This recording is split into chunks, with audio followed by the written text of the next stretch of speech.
ఈ వేషం మీరు వేసినప్పుడు మీ పైన అంటే మీ పైకి పోతలింగడు ఆవహిస్తారు కదా, అంటే ప్రస్తుతం కూడా మీ ఒంటి పైన పోతలింగడు ఆవహించే ఉన్నాడా? లేడు ఇప్పుడు లేడు. అయితే మీ దాంట్లో ఒక్కొక్క దానికి ఒక్కొక్క ప్రత్యేకత ఉంది.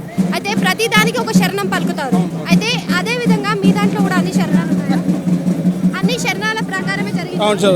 అంటే ఒకప్పుడు మనకి పోతురాజు వేషం అనగానే పసుపు కుంకుమలతో మాత్రమే కనిపించేవారు. మీరు ఇంత పెయింటింగ్ తోటి ఉన్నారు. సో మొత్తం ట్రెడిషన్ అమ్మా. ఇప్పుడు కనిపిస్తలే మీకు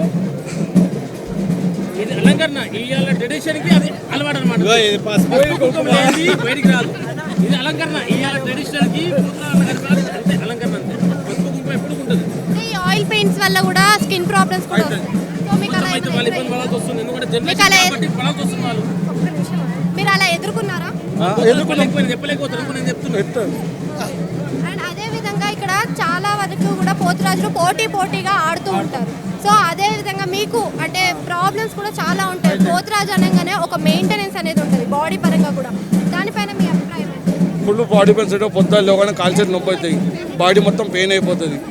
ఒక 2 days రెస్ట్ తీసుకోవాలి. ఉన్న పనులన్నీ వదిలేసుకొని ఇంట్లో వండుకోవాలి. అంటే కొంతమంది పోతురాజులు జనరేషన్ మారే కొద్దికి మద్యం సేవించి పోతురాజు వేషం వేస్తున్నారు. చేస్తారు. అది కరెక్టేనా మరి? చేస్తారు, చాలా మంది చేస్తారు. మనం చేయం.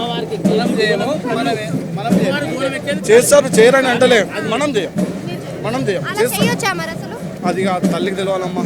కొందరు తాగుతారు, కొందరు తాగరు, కొందరు ఒక్క పొద్దు ఉంటారు. ఒక్కొక్కరిది ఒక్కొక్క స్టైల్ ఉంటుంది.